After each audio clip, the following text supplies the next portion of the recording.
Hello and welcome to The World Now. We begin in the United States, where the House of Representatives has voted to formalize its impeachment inquiry into President Joe Biden. Lawmakers voted along party lines to back a resolution that Republicans say will give them more power to gather evidence and enforce legal demands. We have details in this report.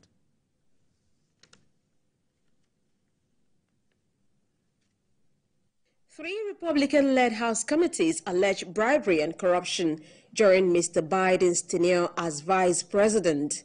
But they have yet to present evidence of wrongdoing, and Mr. Biden says his opponents are attacking him with lies. The lower chamber of Congress, which Republicans control by a slim 8-seat margin, approved the inquiry on Wednesday afternoon by a vote. To authorize an inquiry is not the same as voting for impeachment, but it advances the likelihood that the House will eventually seek to impeach Mr. Biden.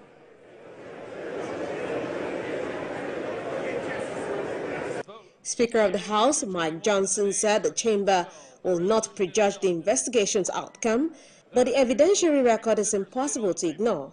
Republicans on the House Oversight, Judiciary and Ways and Means committees have been trying to show for months that Mr. Biden was enriched by his family's foreign business dealings and accepted bribes. But the full House never voted to open an impeachment probe, leading many Democrats to question its legal authority. The Oversight Committee claims the Biden family and its business associate received more than $24 million from foreign sources in China, Kazakhstan, Romania, Russia and Ukraine between 2014 and 2019. Chairman of the House Committee, James Comer, alleges that Mr. Biden's relatives, in particular his son Hunter, sold access to the then vice president and influence peddled off the Biden brand. He has further alleged that the president spoke, dined and developed relationships with his son's business partners. A formal impeachment investigation that leads to the House vote and a Senate trial could represent a major headache for the president in the midst of an election year. As Mr. Biden, 81, gears up for re-election, he is likely to face off against Donald Trump, 77, a twice impeached former president, and the current Republican frontrunner in the November 2024 general election.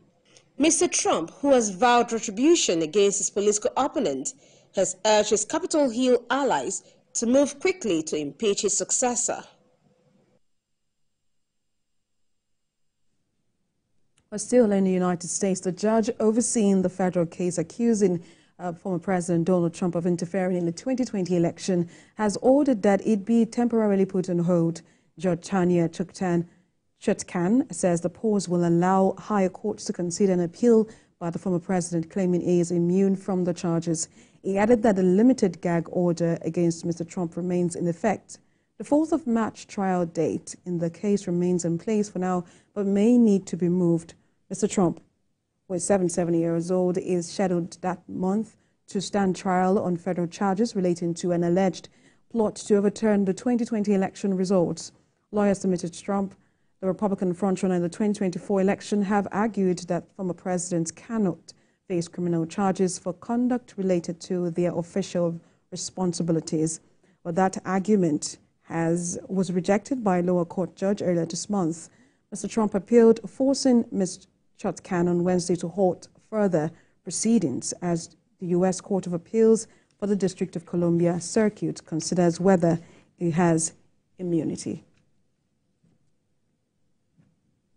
Well, to discuss some of these political developments in the United States, we have global affairs analyst Ejike Okpa joins us from Dallas, Texas, to help us better understand what politics is playing out as we anticipate the elections in 2024. First off, let's start with what's going on with President Joe Biden. How do you think this will pan out? We've seen President Joe Biden go through the 2020 election results, questioning and all of that. Well, what do you think this new case against Hunter Biden, how much of impact will that have on the presidency of Joe Biden in 2024? Thank you for having me. We don't know. We don't know what the outcome is going to be. But what has happened is now the House has the authority to demand documents that may prove their case or will prove their case. Because before now, there was just basically, he said, she said kind of thing. Now that the House has authorized this inquiry to go forward, then they have the power, to subpoena documents, to subpoena individuals, and then they will go through the whole process and then come back whether, the impeachment will go forward. There's nothing here that is unusual. It's just the process. People have said, oh, well, there's no evidence. They're not going to put the evidence up until there's a formal charge. And then at that time, all the documents that are alleged, whatever that they're trying to prove, will now be, made public. So, this is just the typical American thing. Last president to be impeached twice in office was, what is his name, Trump, but he was not removed. So how is this going to affect Joe Biden? He's the only candidate in his party. It would not make his party people look at it and say, well, you're weak already by the policies and the leadership is provided, and they want to get him out? Or would he say, no, it doesn't really matter. We are too far into it to change a horse, midstream, and they just go forward. Of course, a lot of persons, we cannot for now say what twists and turns this inquiry will bring for President Joe Biden and for politics in the United States. But if we take a look at, let's backtrack a bit as to the Bill Clinton impeachment for lying about an affair, the Hillary Clinton incident, and what we've seen happen in those cases. If nothing turns up for President Biden, some persons still say it will have an impact, or it would have caused enough damage to, like a dent on Biden's image as president. Well, look, anybody who is in public service in America is a fair game, and what the fair game here is you're gonna be a target. There are gonna be people, no matter what you do, they're gonna not like you, they're gonna dislike you. So that's what we see now. American politics has never been, saint-like. It's always with stains. And so Biden, for this time has always been known for somebody who doesn't even have a whole lot of credibility. But he's risen to the highest office in the land, and that has enabled those who don't like him to start digging around, and then the connection with his son, about the business dealing. I mean, it's going to be hard for him to come out of this unscathed, untinted, because, this is one president that him and his son are very close. So if the son has used his name and made money, can he claim ignorance that he didn't know, or all this other stuff? But we don't know that.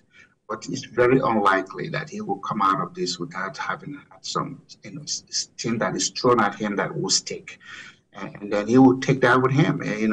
Clinton, still hope that he wasn't impeached. Trump hoped that he wasn't impeached. They were not removed from office. But, they are human beings. They're going to bear away. And the history will still be looking at this record, and the conspiracy theories just got more fire to it.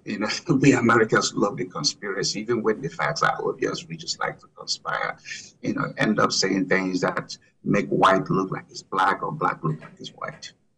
Of course, we see those conspiracy theories from 2020, particularly when you take a look at the elections and what happened at the Capitol with the trial of Mr. Trump.